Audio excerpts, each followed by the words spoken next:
வணக்கம் and welcome to dhanyarecipestamil. எப்படி இருக்கீங்க? நலமா இருக்கீங்களா?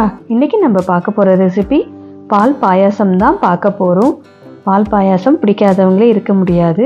பாயாசம் செய்ய நான் 100 கிராம் ஜவ்வரிசியை ஒரு பேனில் போட்டு லைட்டாக வறுத்து எடுத்துக்கிறேன். ரொம்ப நேரம் வறுக்கணும்னு இல்லை, லைட்டாக சூடு ஏறி வறுத்தா போதும். ஒரு பாத்திரத்தில் ஒரு 5 கிளாஸ் தண்ணி ஊற்றி நல்லா கொதிக்க வச்சுருக்கேன். நல்லா கொதிக்கிற தண்ணியில் வறுத்த ஜவ்வரிசியை சேர்த்துக்கலாம். ஜவ்வரிசியை சேர்த்து நல்லா வேகட்டும். நான் ஜவ்வரிசி கொஞ்சமாகவும் சேமியா ஜாஸ்தி போட்டு பாயாசம் செய்ய போகிறேன். அதனால் நான் 100 ஜவ்வரிசி எடுத்துருக்கேன். நீங்கள் உங்களுக்கு தேவைப்பட்ட அளவு ஜவ்வரிசி எடுத்து வேக வச்சுக்கலாம். நீங்கள் இப்போ தான் ஃபஸ்ட் டைம் நம்ம சேனலை பார்க்குறீங்கன்னா சப்ஸ்கிரைப் பண்ணிக்கோங்க. மறக்காமல் பெல் ஐக்கானை கிளிக் பண்ணி ஆல் பட்டனை ப்ரெஸ் பண்ணிவிடுங்க. இன்னொரு அடுப்பில் பால் நல்லா திக்கான பால் ஒரு 5 கிளாஸ் பால் ஊற்றி பால் காய்ச்சி வச்சுக்கலாம்.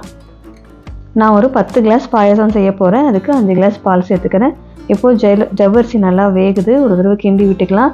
நல்லா கண்ணாடி மாதிரி ஜவ்வரிசி நல்லா வேகணும். பாருங்கள், இந்த அளவுக்கு வேகணும்.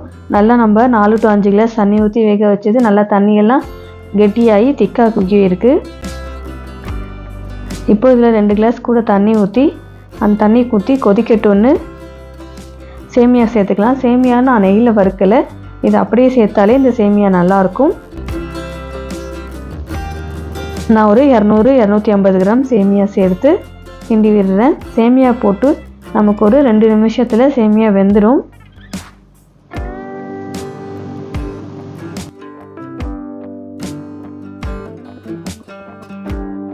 வெந்துடுச்சு. இப்போது பால் பாயாசத்துக்கு தேவையான சர்க்கரை சேர்த்துக்கலாம். நான் ஒரு 250 கிராம் சர்க்கரை சேர்க்குறேன். நீங்கள் கிளாஸ் கணக்கில் செய்கிறீங்கன்னா ஒரு கிளாஸ் பாயாசத்துக்கு 3 ஸ்பூன் சர்க்கரைன்னு கணக்கில் போட்டிங்கன்னா கரெக்டாக இருக்கும்.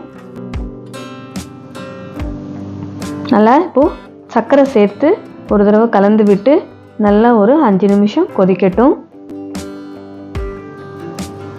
கொதித்ததும் ஏலக்காய் தூள் சேர்த்துக்கலாம். ஏலக்காய் நான் சர்க்கரையோட பொடி பண்ணி வச்சுருக்கேன், அதனால் ஒயிட்டாக இருக்குது.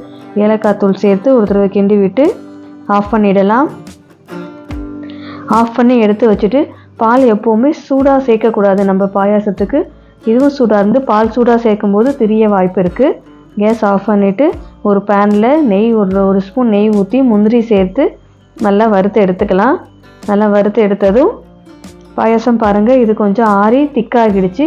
இப்போது நல்லா ஆறின பாலை காய்ச்சி ஆற வச்ச பாலை தேவையான அளவு ஊற்றி கலந்து விட்டுக்கலாம்.